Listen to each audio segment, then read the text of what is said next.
Welcome to our Generation AI podcast, where we demystify artificial intelligence for us, higher education professionals. I am JC Bonilla, joined by my awesome boss, friend, and co-host, Artis Kadui. How you doing, pal? Hey, buddy. How's it going? All good. Halfway through January. Shit, time flies. It goes by really quick, yes. And there's just so much that has happened and so much that's going to happen over the next, couple of weeks here in January as we round up the month. Are you into New Year resolutions? Are you one of those? Or you basically just change that page of the calendar and like keep on going? Where are you at with New Year resolutions? So I don't usually do New Year's resolutions, and it's an interesting time, January, for me, because it's all of the December kind of anticipation of, it's like, hey, I'm going to do this next year, or this is a next year thing. And then January is that, wake up alarms. It's like, hey, the year is here already. You have 12 months. The time has started. So now the anxiety of it's like, oh shit, time is going by. Whereas in December, it's like you have it. It's like, oh, time hasn't started yet. So I still have the time to, like when time starts. So it's just a mindset thing. So it's like as January starts, you probably see me into a little bit more of a shit. We got to get going. It's like more go. Yeah, exactly. Oh, we've seen it. And the teams are feeling it. So I one of the things that I like January, right, is whether you're into New Year resolutions or not, then, there's an optimism starting the year. And to your point, go goes in. So 2 weeks in, it's an opportunity to start looking at the relation between signal to noise, like all these things. I want to, I don't know, hit the gym or lose weight, drink less, drink more, whatever is happening. Within 2 weeks, things have settled. And I always like to have the opportunity to really understand what needs to change, what goes differently or not. So it's a calibration of the year. So with that, we wanted to bring that vibe of calibration of the year with the idea of New Year resolutions, if you will, under the lens of Generation AI. So what does that mean? The year 2025 is a year of mainstream adoption of AI. So we know, artists, that we've been talking about this kind of playground of AI, it's exciting tools, ChatGPT doing, 12 drops and our prior chapter, like all these exciting things. But what we know, there's something very tangible ahead of us. AI becoming the standard for automation and workflows, co-pilots driving our customer experiences. The workplace, it's will be dominated by AI applications. We hear from Salesforces of the world to Elements of the world, where the digital worker now has its place, aka AI agents. So what we really know is it's an opportunity for us to come and do this. What does it mean to you, the user, the human, to become an AI expert as your new resolution? And we thought it could be a really fun way to calibrate with the year, that if that was in your remit of the new year or not, then introduce it or calibrate against our thinking of how you should do it. So in other words, if you're a leader doing AI, or if you're a person who is aspirational about AI, this episode is for you. How do we start thinking about creating mastery as an individual contributor or as a person who champion, leader, orchestrates all these things? So, artists, you're up for this kind of human aspect of how do I bring AI into my life and make it a priority for 2025? You game for this episode? Oh yeah, I love this type of episode. I think this is one of my favorites because it's one of those, like, I love professional development. I love the forward-looking kind of what you need to do, kind of progress before perfection, learners before masters. Those are like some of the core values that we have here at Element, and just just like the beginning of a new school year, the beginning of the year is really like when you work on yourself and when you work on Mm. big ideas and when you work on kind of this plan and you have the time to kind of upskill and retool and start thinking about how you're going to do that. So this is my favorite, one of my favorite episodes. I'm glad that we're going to talk about AI literacy and mastery for individual contributors and also for leaders and team managers and kind of organizations as well. So where do you want to go? Let's start with the foundational building block, right? Before you're a leader, you're an individual contributor. So we're going to speak of you, the person, the human who wants to crush AI, and you are an individual contributor. Obviously, we need to talk about the skill, right? As a key, you need to have the fluency on the tools, right? And we have a very special episode coming up on the tools for the year. But right now, ChatGPT, Claude, Gemini, and fully understanding how these impact my life professionally and my life non-work is a must. So that fluency and understanding the tools, it's basically the most core foundational aspect. Artists, what's your reaction to fluency on three things? ChatGPT, Claude, Gemini is how we start this conversation. Correct. So you need to have a one or two or even three. I use all three of the platforms right now, but you need to have a general purpose AI platform that you're using and or an assistant, general purpose assistant that you're using, and those assistants are ChatGPT, Claude, or Gemini. So either one of those three platforms, you need to start using that. Of course, you can think about Copilot as well, and if you're in Microsoft land or your institution has purchased Copilot seats, but those three are the ones that we see quite a bit, and they're the most advanced ones. You need to start using it every day. This is part of the foundational skill development. And if you don't know how to use them, you should start today. There's a lot of really good material out there on YouTube and other places. Start thinking about it. The thing is that don't just learn how to prompt, right? And this idea of learn how to problem solve using AI in your specific kind of vertical. So if you're in marketing, you need to start thinking about how do I use AI to kind of build the workflows that I'm doing every single day, and how do I solve problems with it. So prompt engineering has really evolved, and it's less about the specific prompts. So you're not going to go on the website anymore and say, hey, give me a prompt for how do I build a marketing campaign or so on and so forth, because a lot of the AI today is about the context and the framing of the outcomes that you put around it. So it's unique to your institution. It's going to be unique to the problems that you and the context that you provide to that prompt on how to do something. And these AI tools have evolved to become much more than just a prompting, kind of a raw one-to-one. You don't need to do the prompting techniques as much as you used to last year. So last year we talked about prompt engineering quite a bit as one of the skills. This year is about how do you make sure that you are doing problem solving and bringing the context and the framing around the job that you're doing in these tools. So our first skill development tidbit for you is you must have AI fluency on at least one application. As far as me, I use two, ChatGPT and Claude. What I find myself is I switch to Claude. Probably, I would say ChatGPT is about 80% of the time how I spend it. And that 20% is when I'm looking for depth of writing. I just find Claude to be a better tool for me in terms of AI when I need to be thoughtful in the writing and lengthier, right? But emails and that kind of transactional stuff, planning, coding, analysis, ChatGPT is the choice for me. Where do you find yourself switching between ChatGPT, Claude, or Gemini? So ChatGPT, I have the desktop application of ChatGPT. So it's the one that I always go to if I want to copy a text, or if I want to take a screenshot, or if I want to essentially, I'm working with something on my desktop and I want to go to ChatGPT.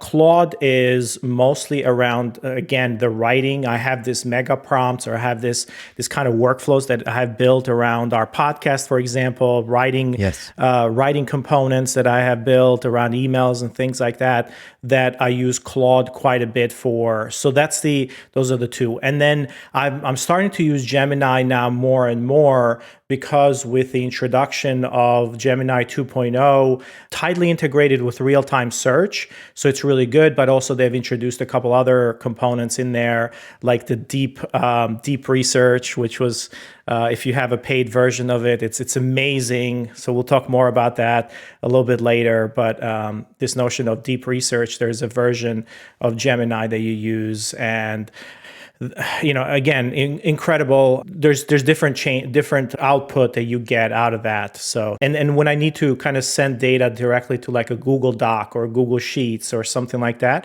I tend to use Gemini for that, because it does some research, it pulls data directly, and then I can connect it and set it up directly with Google Sheets. All right. Well, it's a good segue to introduce our second point. Once you built on a tool of choice, AI fluency via tool, the next dimensionality in terms of being AI 25 master, it's your adoption and your thinking towards not standalone tools, but as Artie said, is how do you bring AI integrations and workflow to you, right? The things that you do, the things that you're always working on. So, for example, this podcast, we run it through Notion, right? So, how do we start thinking about all this orchestration of prompts or mega prompts so that the knowledge generation, the scripts that we do are Notion compatible? So, I like everyone to start thinking about, as part of my remit in AI fluency, the tool needs to have processes of workflow automation and productivity enhancers. It's literally what we need to start thinking about. Artists? Yeah, so I mean, you can call them agents right now, but specific tools are getting built that are wiring together a whole bunch of the things that you need to do separately, right? So it's from note taking to kind of audio generation to kind of email writing. So a lot of these specialized tools are wiring together these workflows. So if you're in a specific area, and we're going to talk about tools later on, but you have to start adopting these tools, or you start wiring them together. So no longer can you just use ChatGPT. You might have to send that output of ChatGPT to something else, and then that something else can kind of iterate over it and generate other output, and so on and so forth. So this is the time where, as an individual contributor, it's not just enough to get an output from ChatGPT and then have that be the final outcome of the work. You have to wire that. You have to edit it. You have to produce work that is production ready, and you need to put your own vertical or your own expertise and your own field. You have to make that your own, so to speak. 100%. What you're saying is, look, people talk about agents, right? People talk about orchestrating, creating workflows. But, I work in healthcare. So the way you pass a client to another person, it's not the same thing as doing it for a dentist or I don't know, customer experience retail, right? Or accounting or higher education. So that's where your domain expertise and your specific point of view makes these building blocks of the skill of the tool into the agent aspects, because agents are domain specific, and the integrations with workflows, which is basically our point, is domain specific. Correct. So like Element 451 AI assistants is like you can use our AI assistants to build marketing campaigns, to catch up on your day-to-day work, to do all those things, and that's in Element right now. So that's an agent, that's a specific AI tool or build for you. If you're a writer and you use, like, let's say, Jasper as a platform for writing, Jasper has now evolved from hey, here's a prompt and get me an email, to oh, you can actually do the research. You can add the context copy in there. It goes through the tone and voice, and you can do a lot of different things. And so these specialized tools are becoming more and more relevant. All right, so let's move to the next one. Kind of staying updated on all this stuff. How do we do it? Like, Look, this is the part that will continue to be a 2025, 2026 things. The technology is advancing. Just think about agents. How many software vendors and partners are trying to crack the aspect of how you create an agent via user experience and interface that allows you to flow through the context that we were just talking about. And all of a sudden, like Relevance AI or many other players come and say, this is how we do it. You must stay up to date. And it is clear that podcasts, newsletters, industry blogs is where this is going to be going. But really important, what I want to remind you all is that there's no one data source, meaning a podcast or newsletter or industry blog that covers it all. So this is the year where I recommend you start curating your lists and just basically stay there. Awesome recommendations that we've had: the AI breakdown, the MIT technical reviews, and OpenAI updates to get started. But this podcast and probably 100 other podcasts have variations in depth.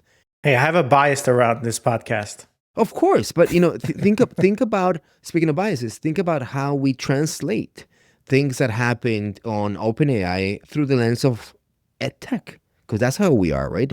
And then many other things. Technologies will have their own perspectives, so you need to start creating your niche and curating your consumption. But keeping up to date, it's a must. And I guess my point is, you need to start broad and curate that list and just staying on top of it, stay on top of it, stay on top of it. Yeah, we're focusing quite a bit on AI and technology and Enrollify in 2025, and that's going to be one of the key drivers. So around programming and use cases and how we think about. So it's going to be, we're kind of moving towards that. Of course, there's going to be a lot more content around it. So stay up to date with the Enrollify network. Obviously, this is part of Generation AI is part of the Selfish plug. Enrollify. It is a selfish plug, but it's going to be really important. So we're going to have a lot more of that learning content. That's exactly the example I was telling you, right? So the Enrollify network is a great place for you to get all things AI that pushes AI through the guardrails of educational technology, higher education, because that's what we do. But if that's not your jam, find other places. Right, exactly. Artists, just to calibrate, you and I are considered AI experts. And I am particularly putting maybe almost an hour a day keeping up with all things AI, right? And some days I do less, some days I may do more, but on average about an hour. How much time daily or weekly do you invest in this point, staying updated? So if you think about daily, I would spend about 2 to 3 hours a day consuming content. And this is, maybe an hour and a half in the morning. I would say during the day as I'm reading or consuming other things, another hour. And then as I'm walking or as I'm doing some other exercise, something else, another hour. So it's about 2 to 3 hours a day. And of course, social is really important to me. So I spend a lot of time there. So I kind of consume a lot of that. So weekly, obviously 20 hours plus in terms of consuming content, but I need to be on top of this. Like I consume a lot of content, and that's AI specific content I'm talking about. Like for example, today, my YouTube feed recommendations are all content that goes from deep learning, and it's like, Karpathy's, how to build an LLM, type of talks, to AI automation with agents, to going to like Bloomberg, talks with some leaders on what's the future, what's happening in 2025, to like podcasts that are coming in from things like All In Podcast they talk about. So all of that stuff is all in my YouTube feed, and like the weekend is actually a really good time where I tend to spend a little bit more around that. Of course, not everybody has that kind of time, or that's not your primary job. So certainly keeping on top of it and practicing is probably a little bit more important than keeping on top of the news, right? So, to wrap up this first segment, as an AI individual contributor, to keep up and make this your mastery for 2025, three fundamental things. Going backwards, you need to be invested between an hour to 3 hours a day to keep up, and you're barely keeping up. Number two, you need to start getting experimental and building agents in your workflow. But if you do not have our number one, which is a tool of choice, ChatGPT, Claude, and your style and how you switch, you really need to start cracking on those things ASAP. Mm-hmm. Why? Because the aspiration is that not only are you going to be a contributor, but you're actually running teams. And there's this whole proliferation of education, AI strategy, and universities are getting super clever on how they package this programming and how you can invest on that. But what we like to react is, if you have these three things, now you should be able to run teams. If you do not have these three things, we cautious you to basically become an AI champion orchestrator, because there will be some guardrails. So let's just assume that this is a cumulative knowledge, right? You have it, now you can start running the teams. The first thing that we like to remind you to be an AI champion and orchestrator is that puts you in a place of leadership, because AI in leadership, right?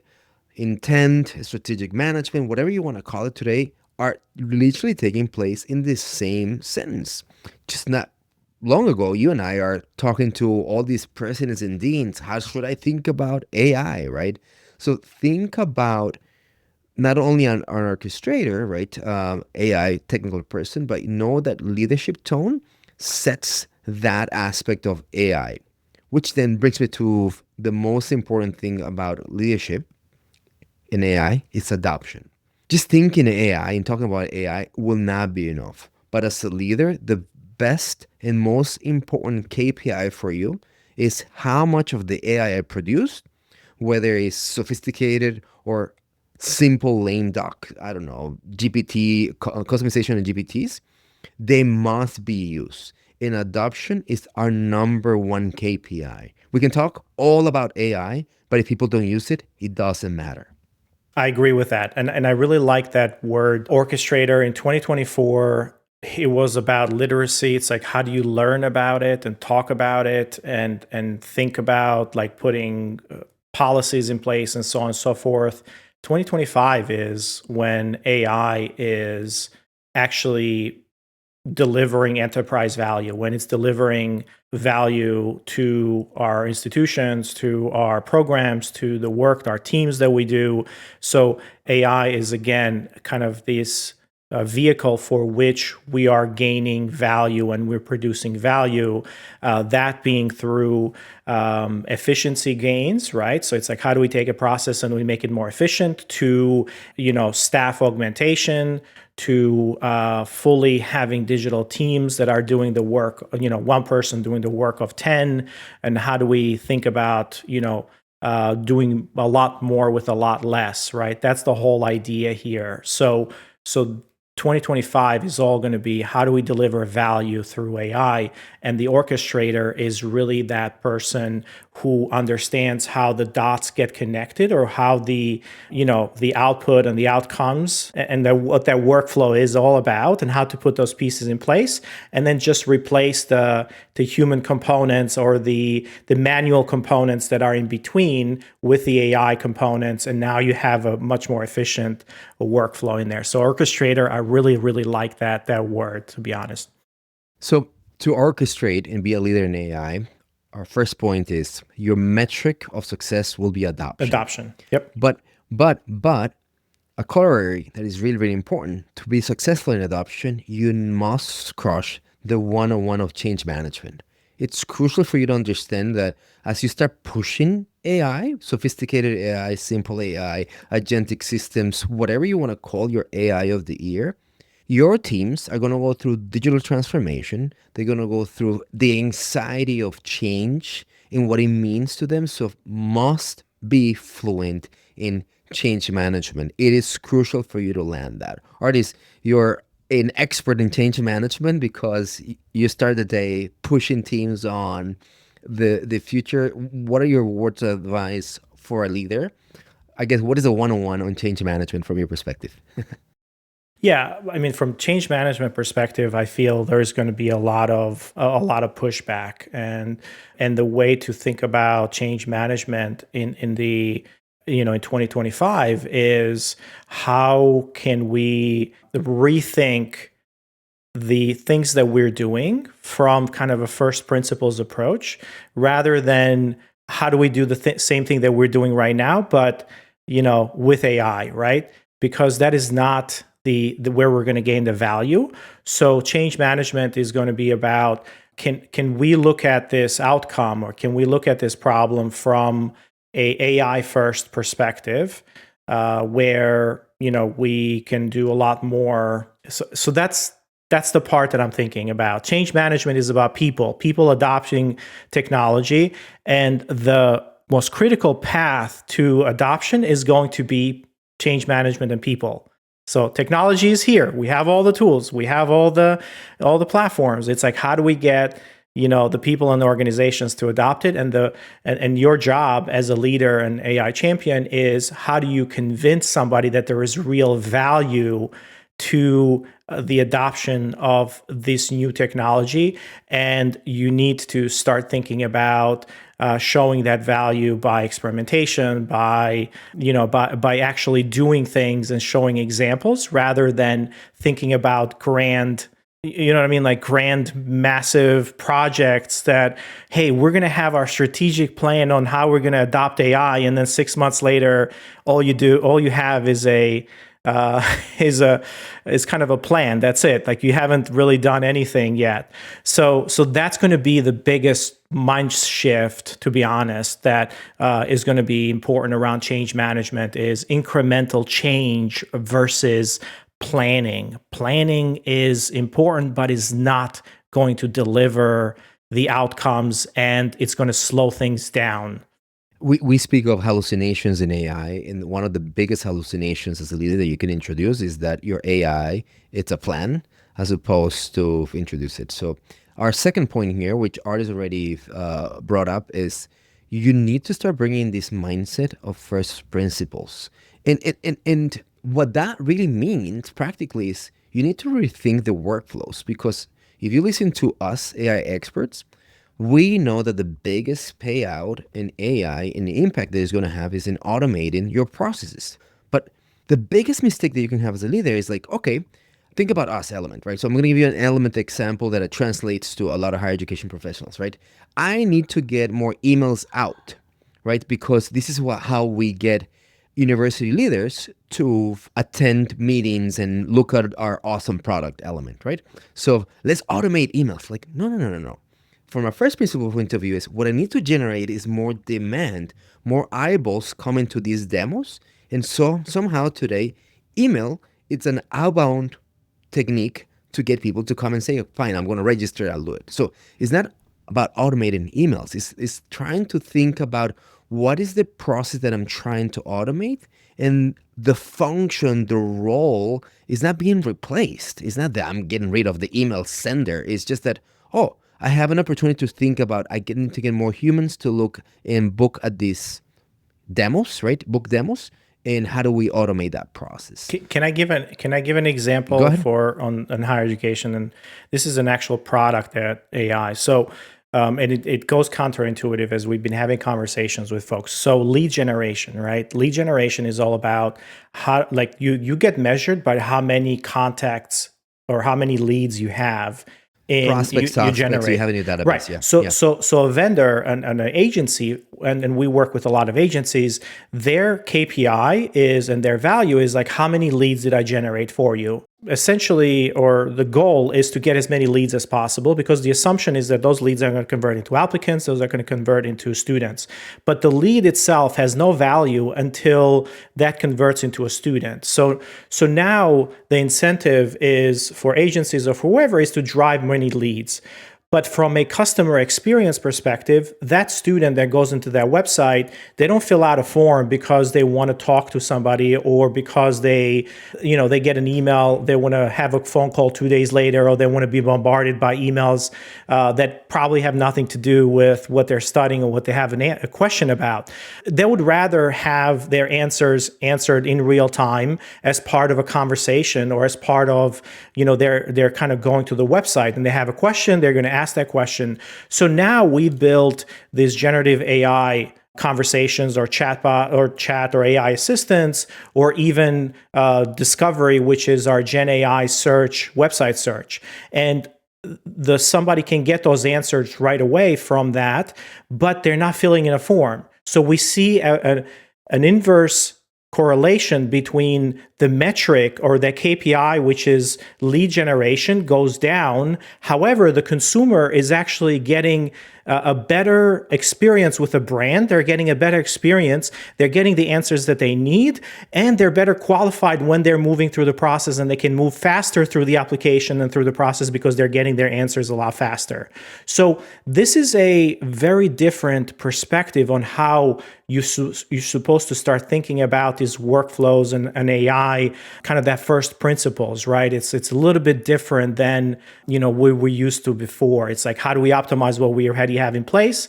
This gives it, provides it a little bit different perspective on it. 100%. Thanks for that example. Moving along, our third recommendation for an AI champion and orchestrator, it's how you should start thinking about data and your knowledge sources as not the fear, the siloed approach of this is my data and that's your data, but literally the interconnectivity and the impact that you're going to have in AI deployment is proportionally correlated to the amount of data sources that you're able to intertwine. And from a technology point of view, that problem has been solved. Financial aid data finally is able to talk to enrollment outcomes, enrollment management, and I guess, I don't know, co-curricular activities. That problem is being solved. And today, as a leader, like, oh my gosh, I can never connect it. It's not clean. They own it. It's siloed. That type of mindset, it's not a 2025 mindset. And more importantly, as an AI leader, you would fail if you just stayed within the silo in your domain. So creating that interconnectivity, the cross-functional view, if anything, the art of the possible, like really, can I get dorm student life data and how that connects to my enrollment management data is no longer a problem? Yes, that's no longer a problem. More importantly, that's how you will be successful as an AI leader. I agree. Okay. And you don't have to think about data as this pristine Excel spreadsheets or like data in your SIS or your CRM. Like data now can come in a lot of different forms, and unstructured data and knowledge sources is really important. So things like policies, things like documents, things like PDFs, words is unstructured data, right? Like, so that's textual data, video data, audio data, like all of that stuff becomes really important. And if you have access to that and think about how valuable that can be to an organization, you as a leader, as an orchestrator, you're going to need to kind of tap into that and kind of become a wrangler of that type of data. And to connect that mindset of data knowledge, data sources to the first principle, rethinking workflows. Oh, now I'm going to be able to solve the problem of getting leads through the lens of, oh my gosh, alumni outcomes or residence life, whereas before we never made those connections. Speaking of connections, and I know you have a lot to say here, so let me just basically set up the stage. As a leader, you need to start managing AI deployments in 2025 with a very different perspective. And this is where experimentation is going to be key. You will fail with one AI project for sure. It's impossible for you to come and say, I did 5 projects and they all were gangbusters, fully adopted, and they're basically working fantastic. It's naive. And the best way to do this acceleration of experimentation and increasing your rates of success is through the lens of partnership. And this is where a new mindset is needed. Look, for us leader, the way we looked at vendors, this is the vendor that I have that is doing AI, and expecting that they have solved all the problems, that's also naive, because the same things that is happening to the partners, it's happening to you, that they're trying to figure out how their technologies, their services adapt to this incredible technology called generative Right. AI From and a whatnot. first principles. Yeah, Exactly. exactly. So the partnership vendor relationship needs to go to a next level of how we set up our pilots and the experimentation using AI. Artists, I know you have a ton of things to add here, and also very interested in examples that you have seen it, but expand on this idea of how vendors in the partnership needs to be rethought for AI in 2025. Yeah, I mean, ed tech or higher education is very risk adverse, right? And technology adoption is never, there's very few leaders in there. We see schools like ASU, for example, Arizona State University, becoming partnering with OpenAI last year, and they were one of the first. OpenAI didn't know how to build products for higher education. They didn't know how to price it. They didn't know how to, what features were needed to deploy to faculty, to deploy to students, to deploy to organizations like that. So if ASU would have stayed back and said, no, you come to us when you have something ready and proven, then they would not be where they are today, where they have a majority of their faculty, they have students adopting it, they have so if they came in with that mindset of, I'm not touching this until it's ready, until it's proven and somebody else is doing it, then you're basically a laggard and you're not benefiting from that and you're behind, right? So the mentality of AI becoming a transformational change, you need to be a participant, an active participant in that change and in that build out and how it gets deployed, and essentially provide feedback, because it's going to, we talk about ROI in years, right? 2 years, 3 years sometimes for this large ERP implementations, 4, 5, 6 years sometimes, right? So it's like, by that, if we look at that lens of technology adoption of AI through the same lens, like, you're not going to have that data in order to make a decision that is risk adverse. So to say, oh, I'm going to implement this platform, or I'm going to implement this AI component, and I know because they have 5 years of experience and they have implemented in 5 different institutions, and this is the ROI that they get. We just don't have enough of that data, that ROI data right now. But with smaller experimentations, we do have a lot of it, and we can be an active participant. So we can set up pilots, or we can set up, kind of boundaries to do that. So the partnering part becomes super important. As somebody who we're working with schools to, to move these projects forward, I'll do everything possible to make sure that a project is successful if the partner of the president or our champion on the other side is saying, hey guys, I understand that this is not ready yet, but yeah, we're willing to kind of work with you, and over the next 4 weeks or month, we want to provide a couple, we want to test it here, we want to test it there, let's see how it works, we're going to provide feedback and then have it ready. This past 3-4 weeks during the Christmas break, we have deployed our voice assistants with a few institutions, but we would never deploy that if those institutions were coming back and saying, hey, we need real data that this works. It's like, this is brand new. We just talked about it last week, how OpenAI made these real-time voice assistants possible, which is the cutting edge technology. So how can we give you data that it works unless we actually test it out and we kind of implement it and deploy and then we iterate on it? Love that. So very, very passionate about this co-creation, partnering, and experimentation, and being an active participant. Yeah. So if you are an AI master and you will become an AI orchestrator, start thinking about your vendors and your high value partners differently. Specifically, 4 things that I want to mention. Create these pilot programs that are small with a very clear objective. How do I bring in Element now to engage my athletes. Very, very small. Think about that, right? And co-designed. Artists mentioned the word co-design, I don't know, 15 times right now. Co-design the solutions. Know that element, knows the machinery and the AI, but we haven't done athletics the way you need it, University X, right? And leverage that expertise, that deep bench that the vendor has in help that co-design, because what is going to happen in 26 and 27 is that this partnership is going to come on a stretch. So this, you're not only building small pilots, but you're going for a long-term alliance, if you will. Artists, you were going to say something?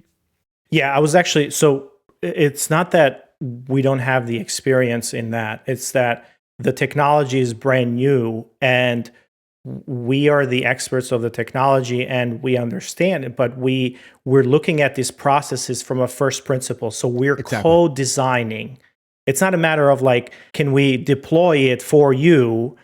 It's we're co-designing from a first AI first approach the processes that you have. So that goes back to change management, how we can help with the change management. And we know that higher education traditionally, doesn't necessarily build good products internally. Like they're not good at building products, they're not good at building technology internally. So it's all, it's a vendor or it's a partner, technology partner relationship that happens quite a bit. So Well, artists, this is kind of bringing us to the end of this episode. As a reminder, everybody, we love for you to think about a new 2025 resolution of becoming your best self in AI. And it starts with being an individual contributor. We spoke about having the mastery through one tool. We also spoke about how you start thinking about creating your own automated workflows through agents, and then keeping up with your own methodology. But as you bring that individual contribution to a leadership role as a AI champion or an orchestrator, we really want you to start thinking about, how do I bring in adoption as my metric, that I will be trying to, I'll be operating on the change management significantly, and I'll be operating through the lens of first principles, rethinking workflows, that connecting data sources is no longer a problem. It's actually, the more your knowledge sources and data is interconnected, that's the more successful you're going to be. And we know that the experimentation and partnership, that's the gangster move for you to be a hyper successful leader. So with that, we like to close, and AI is a marathon, not a sprint. AI is a long-term play, not a sprint. So these things that we're talking about are not going to happen in a week, but it's through the course of the year. And specifically, as a individual, stay curious, but as a leader, stay open, right? And this is probably one of the most exciting times for me, JC, to be doing what I do, because in 25, my gosh, it's going to be so, so fun and interesting to do what we do. The CEO, the head of AI, the educational technologies, the whatever is it that I fill in the blanks through the lens of AI. So it's super, super exciting. And I cannot wait for you, artists, and everyone listening to figure this out. Artists, your closing thoughts here? I think you did a really good job. Well, come on, it was all ChatGPT telling what to say. All right, send us off, close us Nah, off, artists.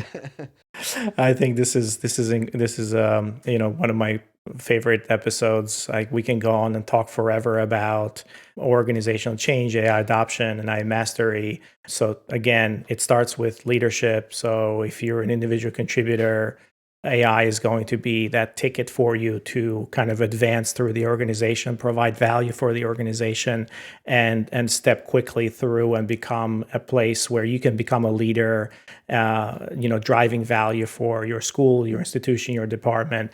If you're a leader, you got to get there very quickly. You got to empower your people to actually, do the experimentation and provide the tooling and provide the framework for them. But also you have to be open and understand and bring in external help and be open to learning yourself and being a practitioner yourself as well. You have to do that in order to kind of move forward. So like JC said, very, very exciting. 25, it's an incredible year for enterprise value creation with AI tools are getting better. It's going to be the year of agents.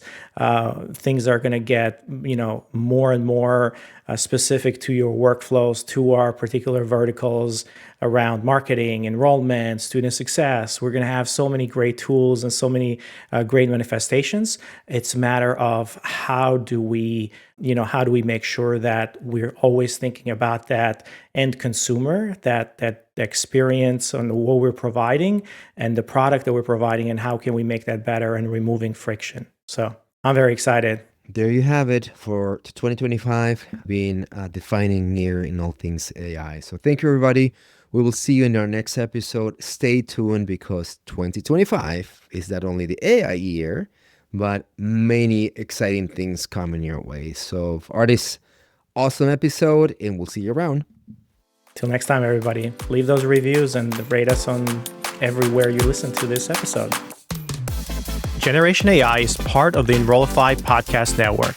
If you like this podcast, chances are you're going to like other Enrollify shows too.